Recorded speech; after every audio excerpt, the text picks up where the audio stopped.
Ya, assalamualaikum, halo semuanya, selamat datang lagi di Ruang Developer. Jadi setelah beberapa video sebelumnya kita udah coba bikin model dengan akurasi seadanya untuk Twitter Sentiment Analysis ini. Nah, jadi di video ini saya mau coba eksperimen gimana caranya kita optimasi model kita ini sampai akurasinya ini lumayan tinggi. Karena kemarin-kemarin akurasi kita mentok di sekitar 0,41 atau 41%. Ini 50% aja nggak nyampe gitu. Jadi aduh kurang banget lah. Nah ini karena memang kita masih pakai eh, arsitektur basic nih untuk model kita. Nah jadi gimana caranya saya optimasi? Yang pertama rencananya saya mau coba implementasi embedded layer. Dan yang kedua saya mau coba pakai arsitektur RNN atau Recurrent Neural Network.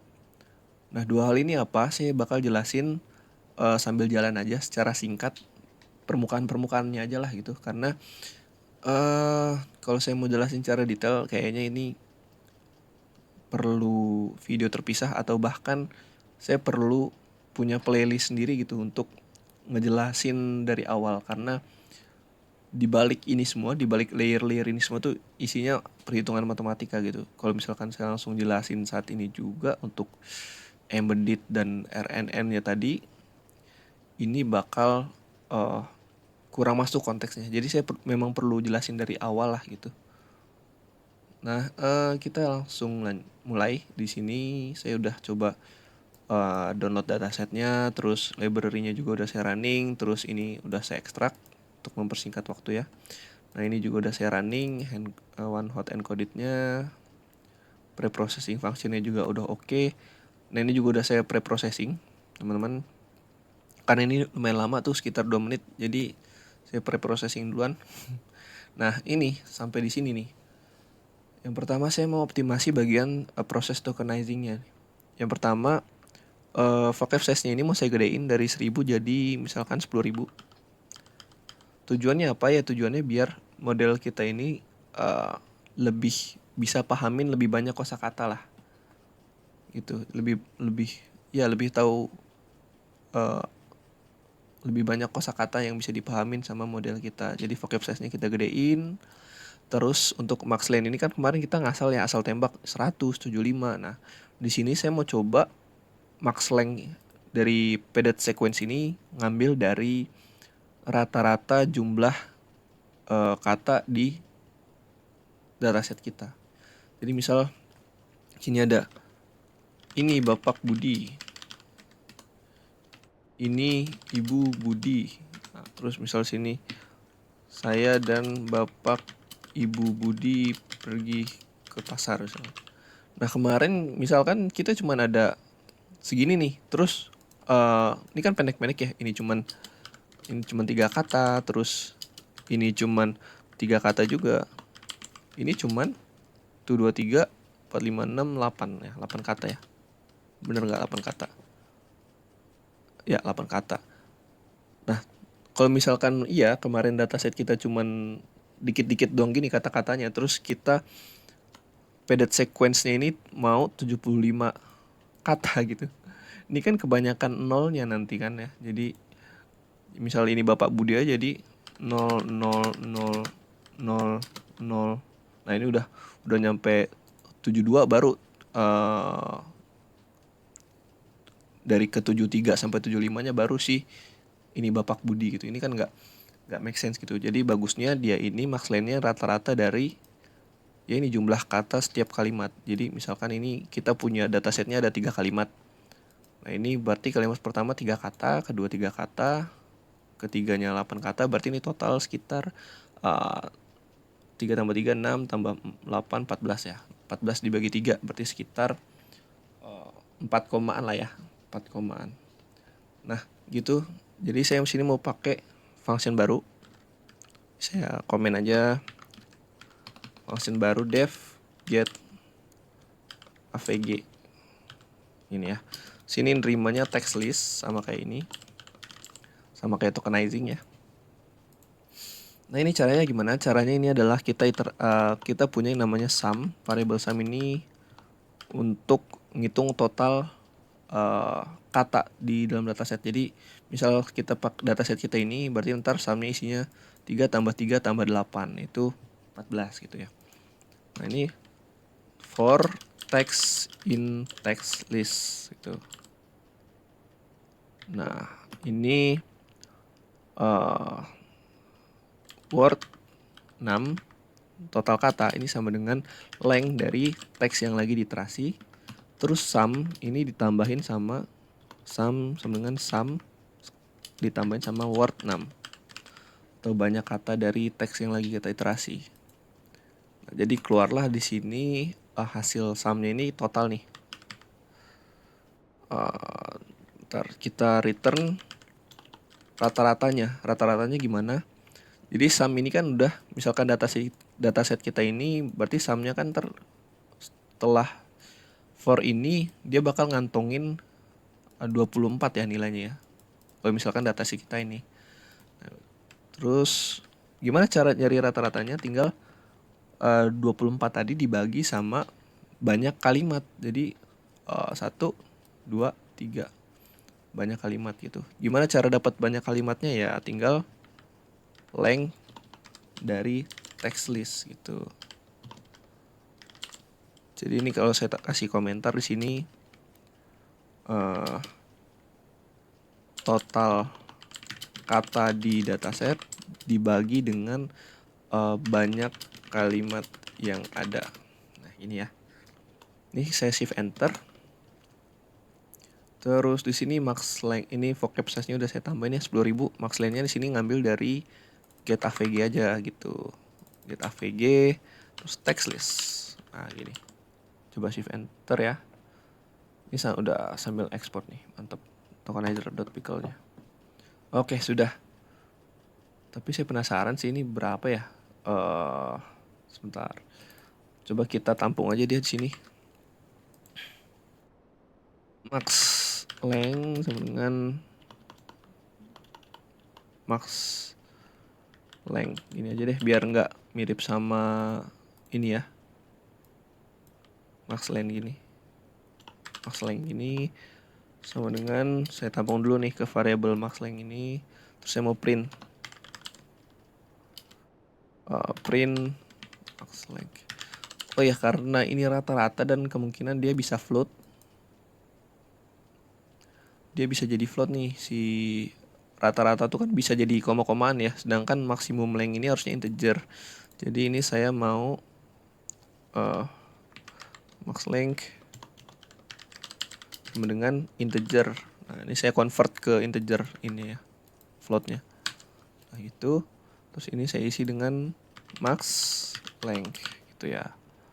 Ini coba print max length. Nih coba shift enter. Kita jalanin. Oke, dia ngeprint nih. Jadi rata-ratanya itu ada sekitar 57. 57,35 lah rata-rata banyak kata di setiap kalimat ya. Nah ini setelah dibulatkan jadinya 57. 57 jadi max length kita ini kita padding ke 57. Untuk kalimat yang kata-katanya lebih dari 57 kata, ini bakal di-truncate atau dipotong. Kalau kurang dari 57 kata, kalimat itu bakal di-padding gitu ya, ditambahin 0 gitu. Gitu. Jadi ini udah. Terus di sini labelnya kita jadiin array. Nah, model ini kita bakal modifikasi teman-teman. Nah, ingat gak kalau yang di video-video sebelumnya kita coba nge-tokenize kan, misal saya berangkat ke sekolah misal. Terus kalimat kedua saya berangkat misal ibu berangkat ke pasar gitu ya, misalkan kayak gini. Nah ini si saya berangkat ke sekolah ini mungkin bakal di tokenize dia jadi 1 untuk saya, 2 untuk berangkat, 3 untuk ke sekolah ini 4 misalkan. Nah,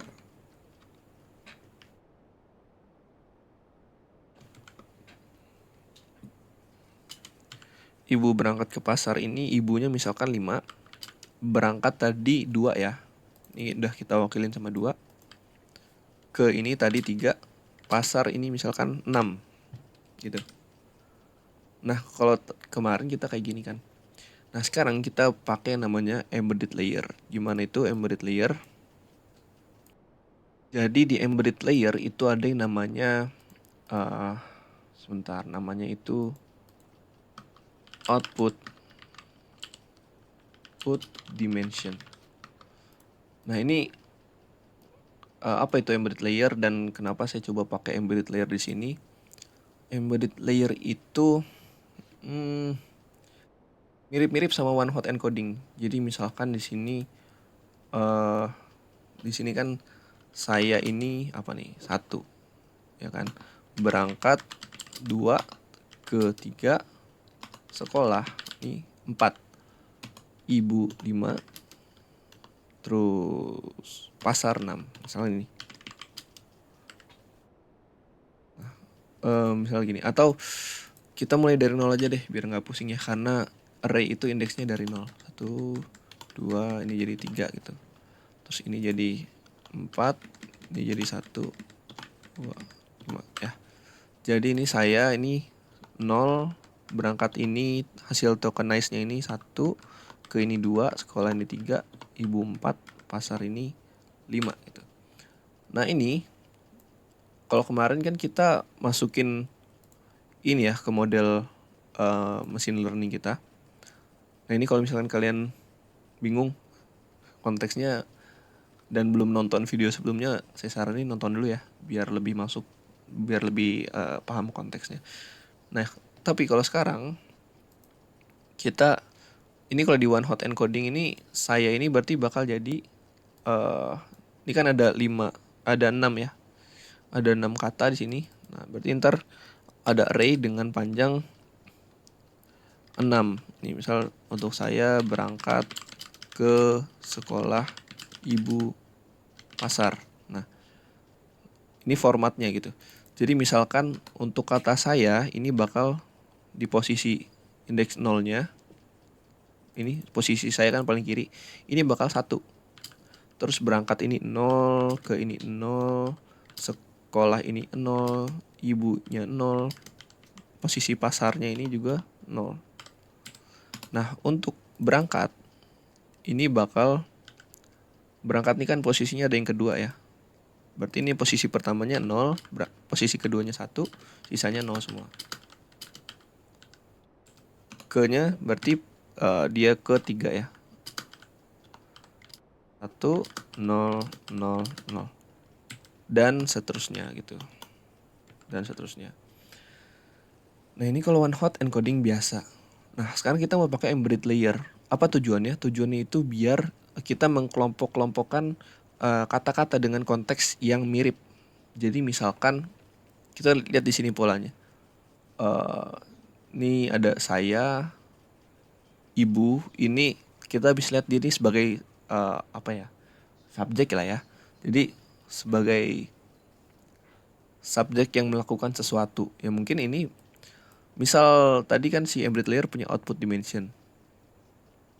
Misal aja kita anggap ini output dimensionnya 3 misalkan ya. 3. Output dimensionnya 3 tuh.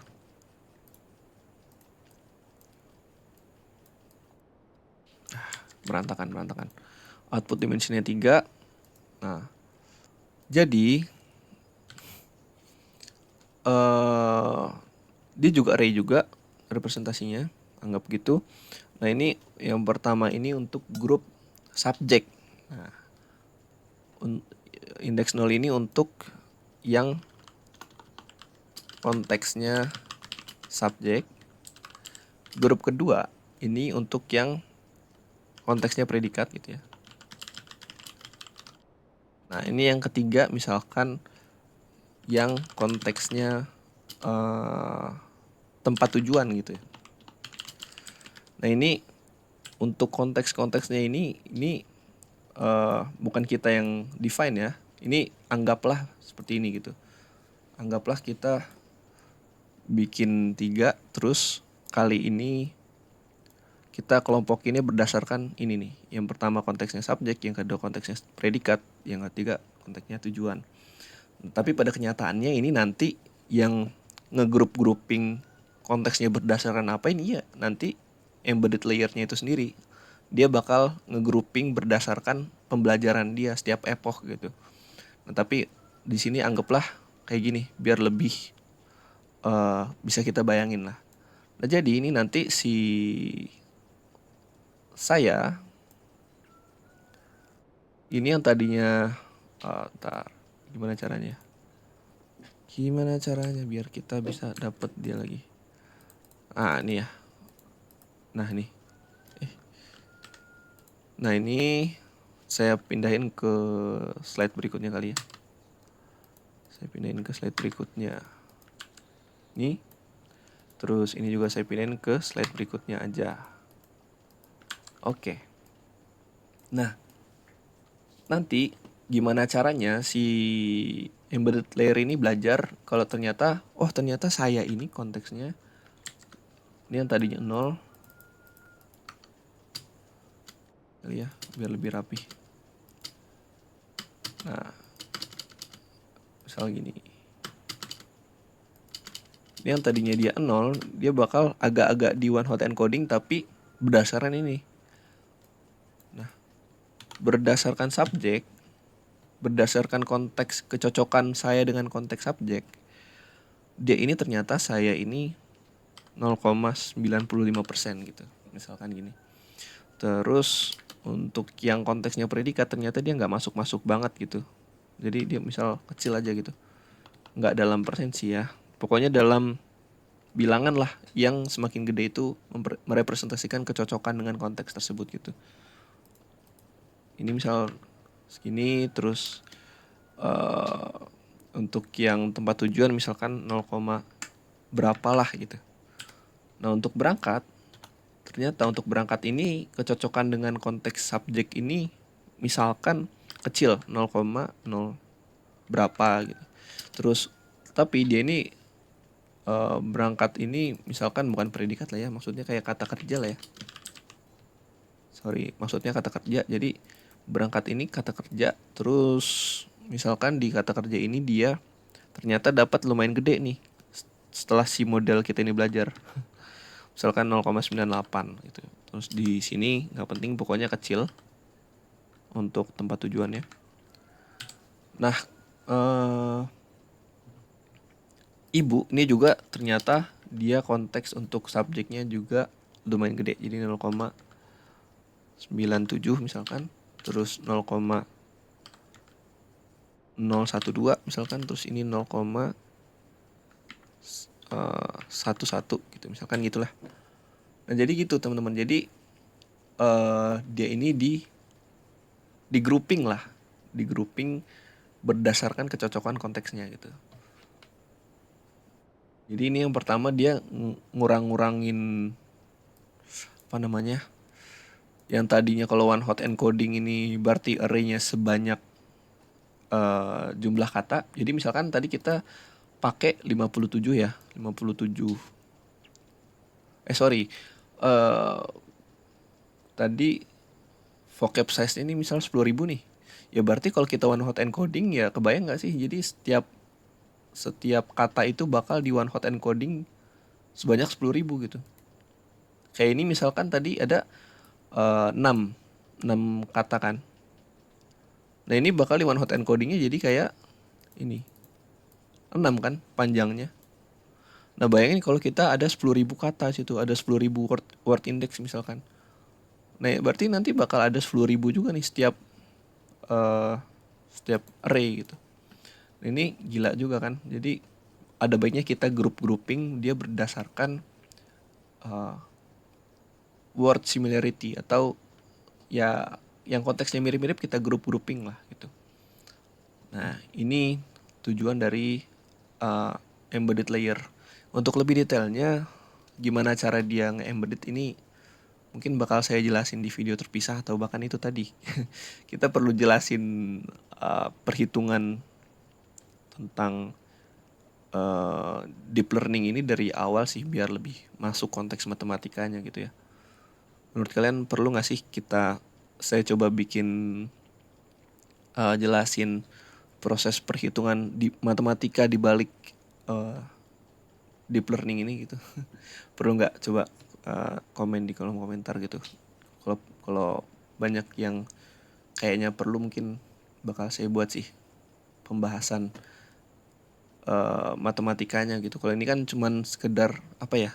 Selama ini saya coba bikin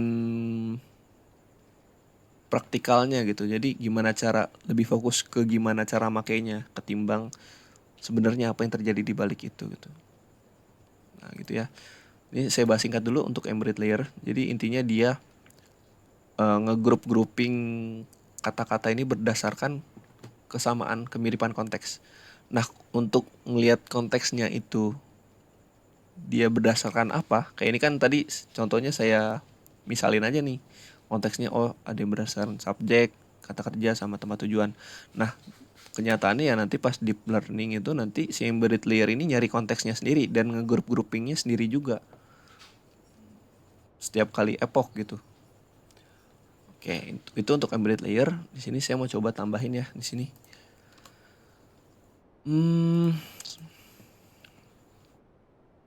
Atau kita mau coba dulu nih, apa namanya, embedded layer tuh kayak gimana gitu.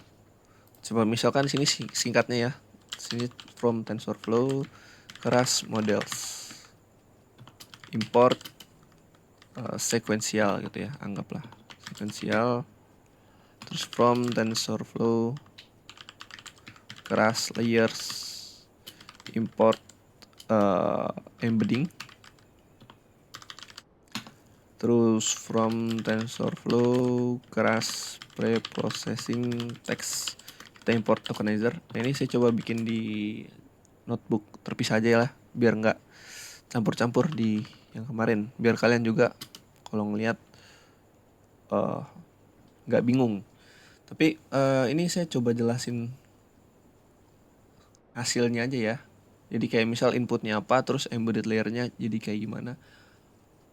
Nah, tapi kalau misalkan kalian ngerasa nggak perlu tahu lebih lanjut tentang embedded layer, bisa di skip aja videonya ke beberapa menit setelah ini gitu untuk langsung lanjut ke penjelasan selanjutnya gitu. Ini kita coba dulu from TensorFlow keras titik pre-processing sequence import path sequence misalkan.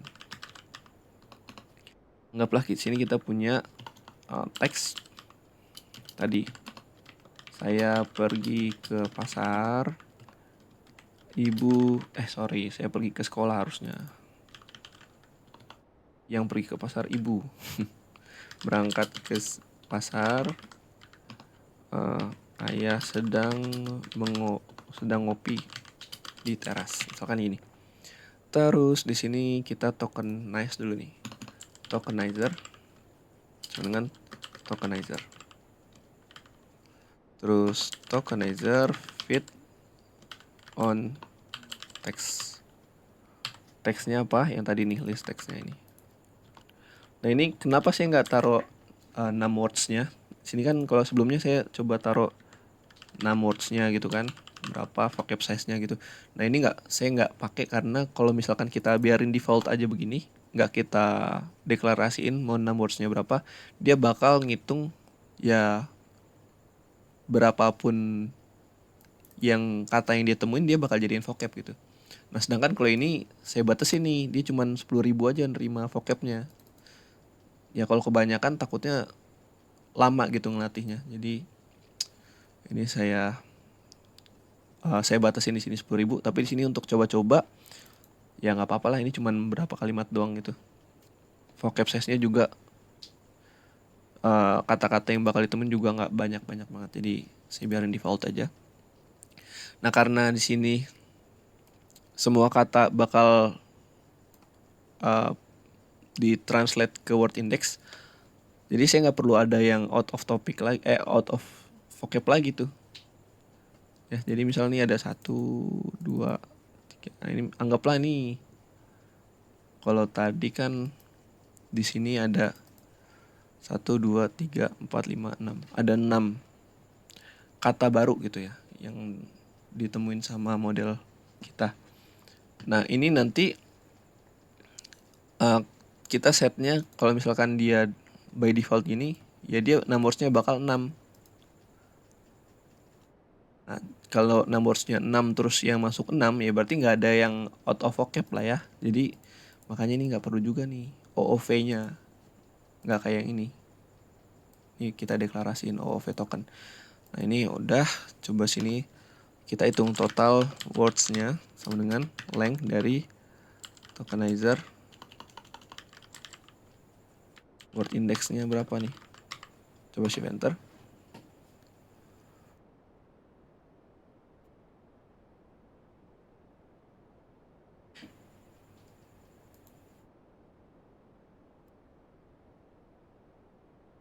Coba print total words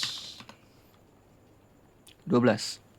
Coba print word index. Sorry. Tokenizer word index.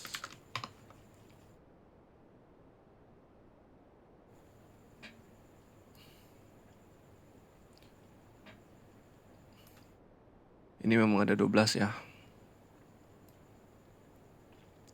Saya pergi ke sekolah, ibu berangkat pasar, ayah sedang ngopi di teras gitu ya. Nah, ini kita konversikan si teks tadi jadi sequence. Sequences sama dengan tokenizer text to sequences. Kurung apa yang mau kita ubah, jadi ini teksnya. Nah, oke. Shift enter. Print sequencesnya coba. Nah, ini udah jadi sequence. Selanjutnya saya mau bikin kita padding dia. Padded sequence sama dengan pad pad sequences. Sequence-nya apa itu? Masukin ini. Oke. Nah, ini saya juga nggak pakai padding, truncating sama max length-nya nggak saya deklarasiin kayak di sini. Nah, ini karena by default untuk max length itu dia ya memang ngambil dari kata-kata maksimum yang ada. Jadi misalkan ini kalimat pertama ada 4 kata ya. Kalimat kedua ada 4 kata dan kalimat ketiga ada 1, 2, 3, 4, 5 kata. Berarti kalau kita nggak deklarasiin di sini, max length-nya itu bakal dihitung sebagai ini kalimat dengan kata terpanjang, yaitu 5. Max length-nya 5. Coba kita shift enter. Coba cek padded sequences. Nah, ini bakal ada 5 dan by default paddingnya itu pre, jadi ini 0 depannya. Jadi ada 5 kan, 1, 2, 3, 4, 5 gitu. Oke, nah di sini misalkan embeddingnya kita mau dimensinya itu embedding dimensionnya misalkan 3 gitu. Nah, terus di sini kita bikin modelnya. Model sama dengan sekuensial, terus ini sekuensial model TF sampai gini. Langsung aja ya, langsung embedding aja. Model sekuensial embedding. Nah, ini input dimensionnya ini adalah total words-nya. Total words. Terus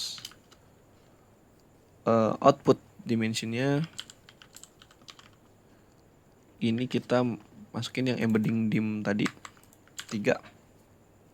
Terus selanjutnya adalah input length.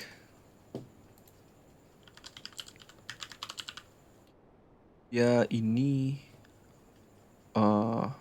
input dim ini ya ini total kata yang mau kita embedding ya. Total kata yang mau kita embedding ini ada 12 kan. Terus input length-nya ini adalah tadi ada 6 ya. 1 2 3 4 5. 5. Karena paling panjang tadi 5 ya. Jadi input length-nya ini 5. Ini misal kita sebentar, ini kita shift enter dulu, coba kita model predict sequences, shift enter, sebentar, error, kenapa nih?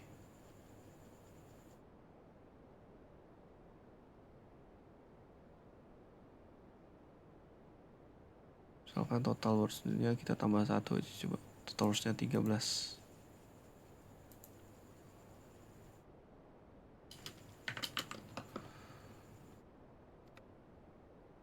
Ya, ini input dimensionnya perlu total words, total kata-katanya ditambah 1 ya. Nah ini hasilnya nih. Gimana cara ini ya? Ini kan teksnya. Saya pergi ke sekolah. Nah, ini ada 5. Jadi tadi kan paddednya kan jadi 5 elemen ya. Ini berarti jadi 5 kata kan. Anggaplah ini tadi. Awalnya ini. Nah ini bakal diubah jadi ini nih. Sorry, ini aja. Nah gini. Dimana tadi 0 ini kan padded ya. Paddingnya. Abaikan aja. Nah ini saya. 2 ini kalau gak salah tadi saya ya. Saya ini yang tadinya jadi 2. Nah ini bakal berubah jadi ini. Tadi kita embedding dimensionnya itu ngesetnya 3 kan. Nah ini entah gimana caranya, pokoknya dia ngegrouping jadi 3 grup gitulah.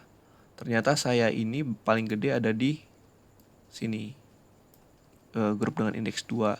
Terus misalkan pergi ini kan tadi jadi 3 nih kalau di tokenize. Nah ini 3 ini dia ternyata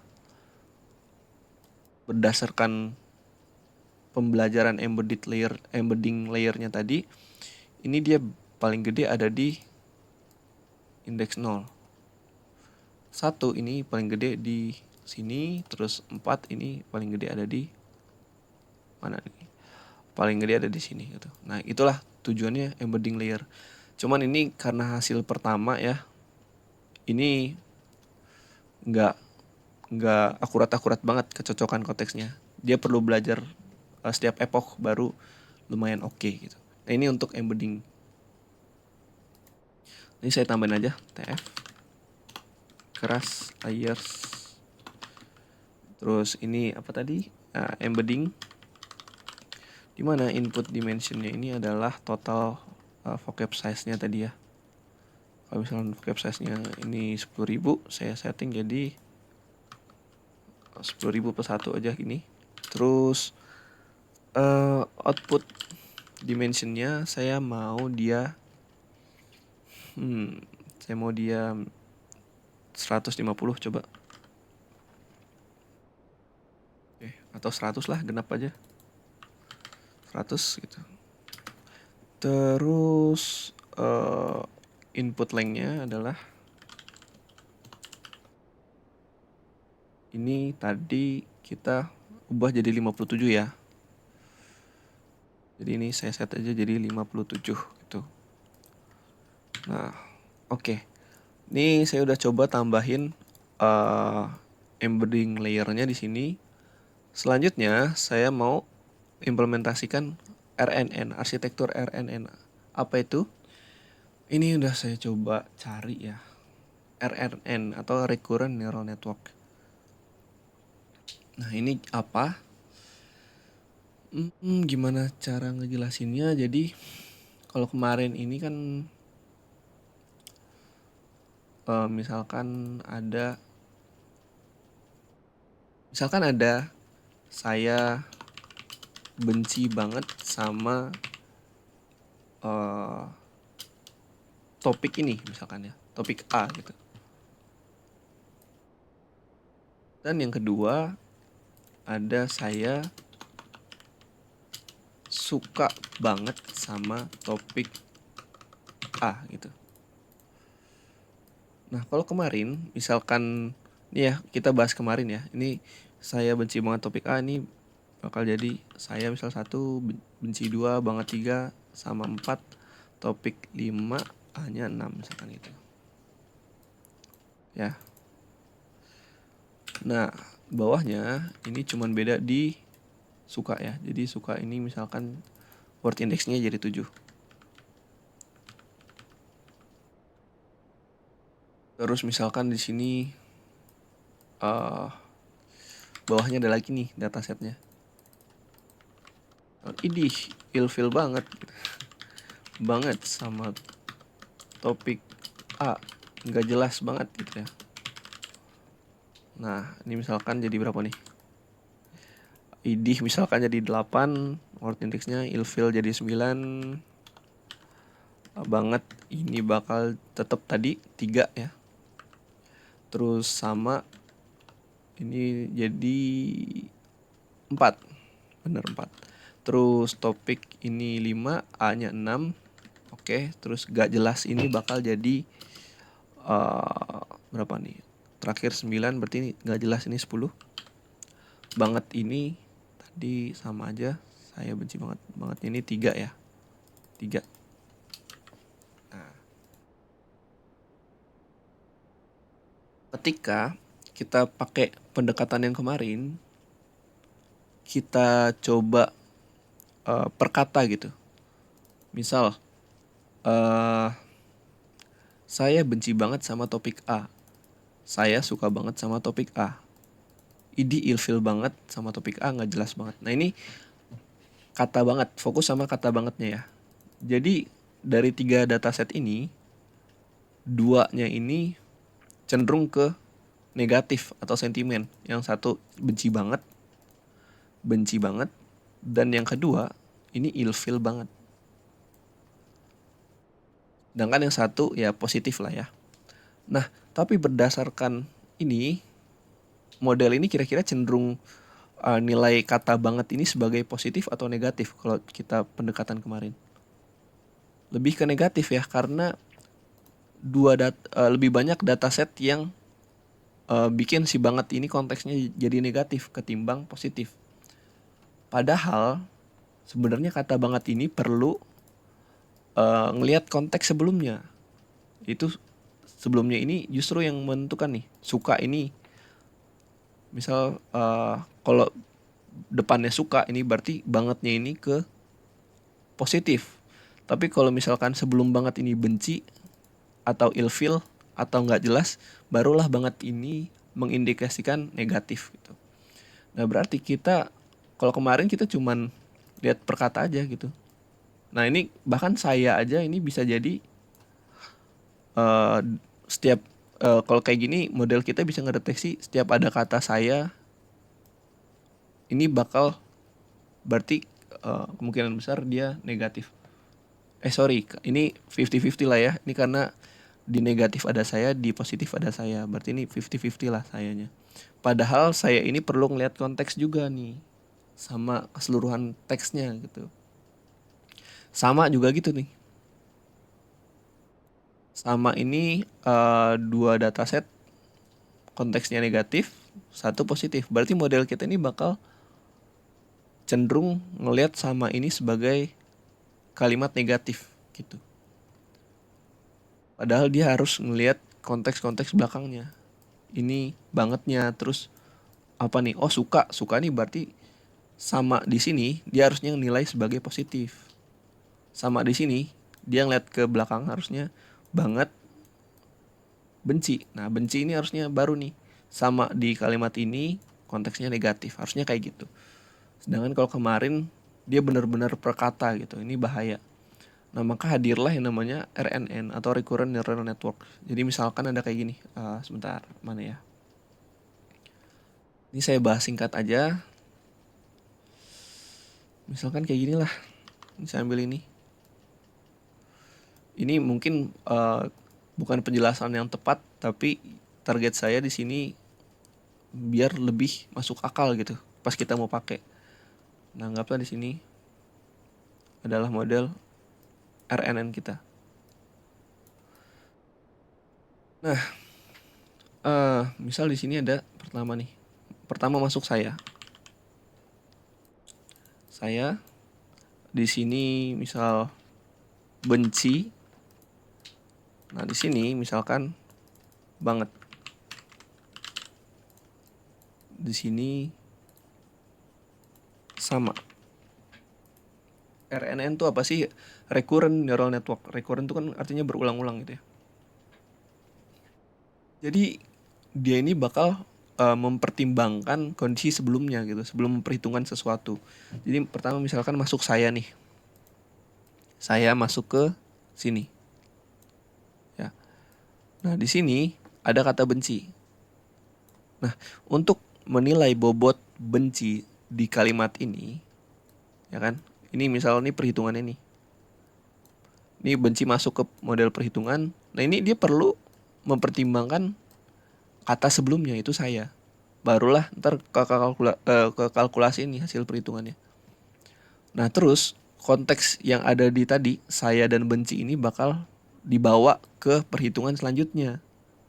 Ini bakal dipertimbangin si saya dan benci ini tadi kan masuk ke perhitungan berikutnya ya. Ini bakal dikombinasin sama si banget. Nah, itu. Barulah si banget ini berdasarkan pertimbangan kata-kata sebelumnya tadi. Nah, ini baru dihitung bobotnya. Tuh. Apakah dia ngarah ke positif atau negatif gitu. Nah, tadi selanjutnya dia bakal dibawa lagi nih. State yang tadi bakal dibawa ke perhitungan selanjutnya. Bakal dibandingin sama bakal dikombinasiin sama kata-kata sama ini. Jadi untuk pertimbangin bobot kata sama ini masuk ke perhitungan, dia perlu ngelihat kata-kata sebelumnya. Barulah dapat hasil kalkulasinya, gitulah. Intinya kayak gitu. Jadi recurrent neural network itu kerennya dia intinya kayak lebih bisa ngebaca konteks sebuah kata di dalam kalimat gitu. Itu penjelasan permukaannya lah ya. Penjelasan singkatnya. Nah, RNN ini ada kelemahannya. Kelemahannya itu dia untuk uh, untuk apa ya? Jangka panjang, maksudnya kayak dia ini mungkin bisa kita bilang dia ini nggak bisa inget konteks-konteks sebelumnya ini lama-lama banget gitu. Jadi misal kalau masih katanya cuman sedikit kayak gini, oke lah. Cuman kalau misalkan katanya itu lumayan panjang, nah ini udah lumayan payah dia tuh ngebaca konteks sebelumnya. Maka di RNN ini ada yang namanya LSTM. LSTM teman-teman. Layer LSTM atau long short term memory. Nah ini dia lebih bisa baca ingetan konteks lebih panjang lah daripada si RNN biasa gitu. Ini layer. Nah ini kalau kalian lihat di sini ya, dia ini ada forget, ada gerbang lupanya, ada input gate-nya, terus ada output gate-nya gitu ya. Sedangkan si RNN ini simple ya kayak tadi. Nah ini matematika semua teman-teman. Jadi menariknya mesin learning ini di baliknya itu matematika semua. Jadi apakah kalian tertarik untuk mengupas lebih detail tentang matematikanya? Kalau misalkan memang tertarik ya mungkin nanti saya bakal coba buat lah ya dari awal di balik matematika di balik machine learningnya ini gitu. Untuk sekarang itu dulu deh untuk si penjelasan LSTM. Nih coba saya pakai aja langsung sini. TF keras layers LSTM. Nah ini berapa neuron yang mau kita pakai untuk LSTM-nya. Sini saya mau coba pakai 100 neuron gitu ya. 100 neuron. Oh ya, ini mungkin ada yang bertanya nih, kenapa si embedding ini adalah hasil dari total word index plus 1 gitu. Nah ini plus satunya ini untuk yang OOV lah, untuk yang out of vocab. Jadi misalkan kayak tadi, ini dia sebenarnya ngebacanya total words-nya mungkin berapa tadi? 12. Ya dia tetap ada OOV walaupun pas gini. Cuman pas mau masuk embedding ini tetap perlu ditambahin untuk space untuk OOV-nya gitu. Jadi maka ditambah satu. Satu ini untuk OOV atau out of vocab-nya. Nah, ini kita shift enter kali ya. Shift enter. Oke, terus ini coba kita compile. Oke, ini coba kita fit ya. Bismillah. Oke, jalan ya. Ini bisa lihat ini langsung dari awal udah 40%-an. Mungkin saya skip sampai ke selesai latihannya. Ya ini masih baru di epoch ketiga aja. Akurasinya udah 87%. Ini udah jauh banget sama yang sebelumnya. Sebelumnya saya perlu 20 epoch aja masih 41%. Sedangkan ini masih baru di epoch ketiga 87%. Kayaknya saya nggak mau sampai 10 deh. Ini terlalu lama ya.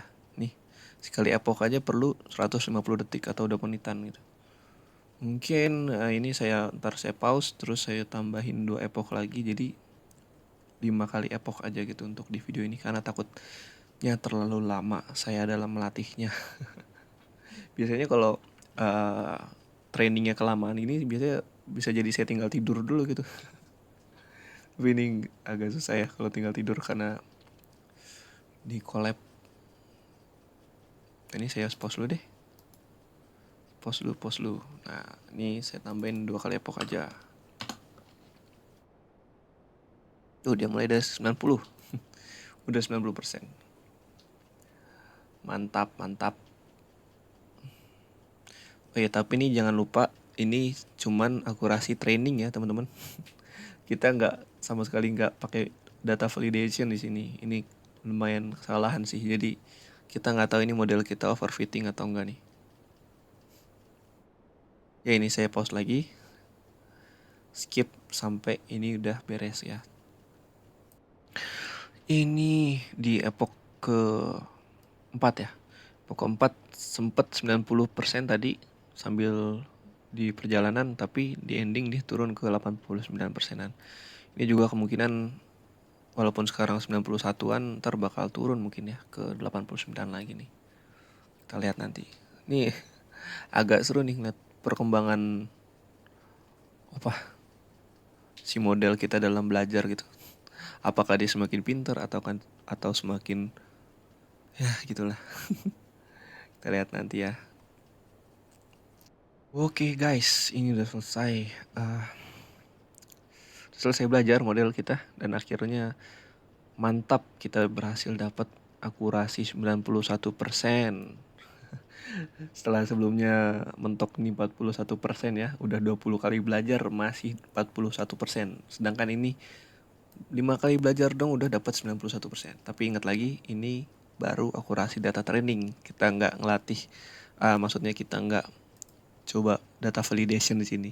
Kita nggak tahu ini overfitting kah atau memang model kita udah pinter gitu ya. Ini kita ekspor ke my model H5. Nah ini coba kita panggil lagi nih si project kita kemarin. Nah ini model project kita yang kemarin. Udah saya load juga my model H5 yang kemarin sama tokenizer.pickle yang kemarin.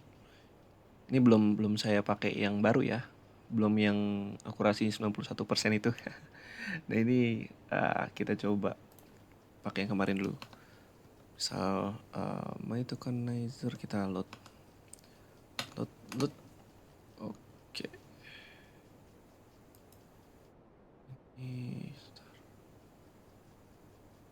Ini kita close aja. Kita load modelnya, terus masukkan yang di input. I am very disappointed about this movie. Very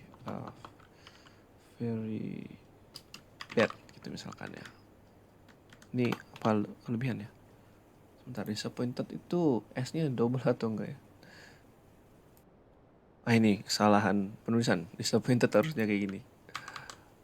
Oke. Disappointednya gini. Nah, S-nya 1, P-nya 2. Kayaknya kemarin salah tulis juga nih. Coba shift. Kita enter.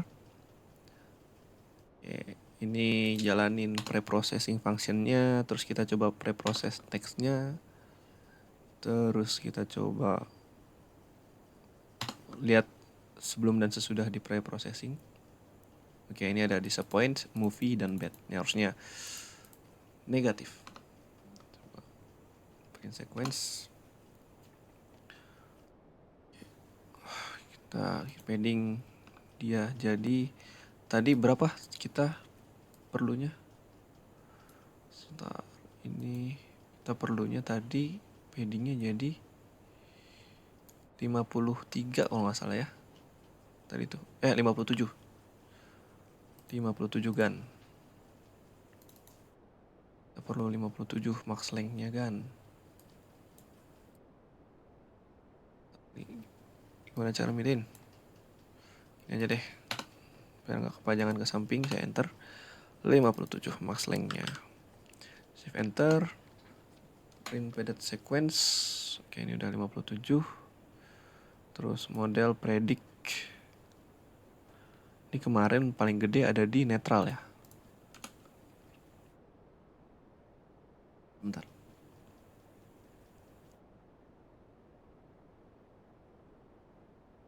Sorry, kemarin model kita nerimanya 75 ya. Ini juga berarti harusnya kita padding ke 75 teman-teman. Lupa kita pakai model yang kemarin. Dulu 75, terus coba kita predict. Nah, ini kemarin jadinya dia ya netral ya. Kita itu one hot encodingnya untuk label paling kiri positif, tengah negatif, paling kanan netral. Sedangkan ini paling gede ada di kanan, itu netral. Nah, saya penasaran, coba pengen pakai model baru. Saya remove dulu. Oke. Ini remove juga. Oke. Ini saya coba download dulu si model barunya. Ini model H5 download My Tokenizer.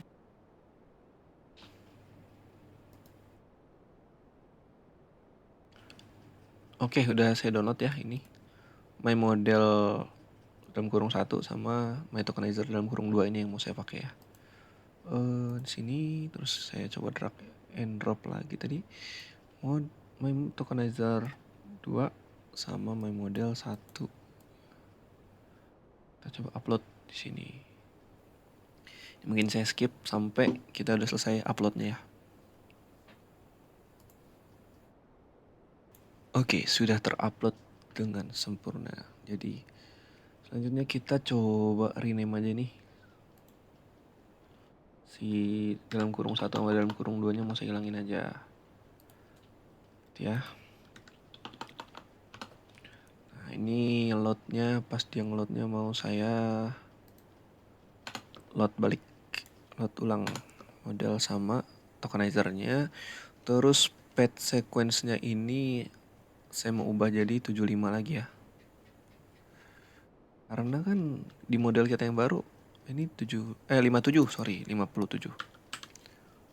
Nah, ini coba kita tokenize lagi deh dengan eh coba nih dari sini deh kita jalanin. Terus oke, ini udah nggak usah. Teksnya nggak usah, biar kita pakai teks yang sama, ini nggak usah kita shift enter lagi ya. Modelnya kita load. Terus ini nggak usah karena functionnya nggak ada yang berubah ya. Nah ini teksnya bolehlah kita preproses lagi. Terus harusnya nggak ada yang berubah. Ya nggak berubah. Ini kita pakai tokenizer yang baru. Kita tokenize lagi. I'm not a robot. Terus sequence-nya apakah berubah? Mirip juga kayaknya tadi ya. Coba ini sekarang kita padding. Ya. Iya mirip ya. Cuman bedanya kalau yang ini 3401 tapi ini 1 ya. Ini 88, ini tetap 88. Kayaknya ini karena vocabnya nggak cukup. Kemarin kita cuma 1000 vocab size-nya ya. Jadi yang selain di atas 1000 nih, kayak ini kan indeks ke 3401. Ini berarti nggak masuk vocab size. Jadi kemarin dihitungnya 1 atau out of vocab gitu. Nah ini udah shift enter belum ya? Kita shift enter juga si padded sequence-nya. Nah ini udah terpadding. Sekarang kita coba predict. Apakah dia terdeteksi sebagai negatif? Ya, kita lihat di sini. Ini si negatif kan tengah ya kemarin ya. Tuh, negatif nih ada di bagian tengah. Positif paling kiri, netral paling kanan. Dan ini paling besar ada di tengah, 69%. Sedangkan netral 28% dan positif cuman 1%. Ini berarti menandakan model kita udah jauh lebih pintar dari yang layer-layer basic kemarin lah. Jadi rasa penasaran saya sudah terobati. Jadi kayaknya itu dulu video untuk kali ini. Video yang lumayan panjang. Tapi ya mudah-mudahan video ini lumayan masuk akal lah untuk yang nonton. Kalau misalkan ada yang mau ditanyain, jangan sungkan ditanyain aja di kolom komentar. Terus komen juga nih, kira-kira saya perlu nggak bikin playlist atau video-video yang kayak ngelakuin perhitungan simulasi matematikanya di balik machine learning ini. Kayaknya perlu riset banget sih itu. Nah ini kurang lebihnya mohon maaf. Jangan lupa di subscribe kalau menurut kalian ini video bermanfaat. Dan ya, saya akhiri. Assalamualaikum warahmatullahi wabarakatuh.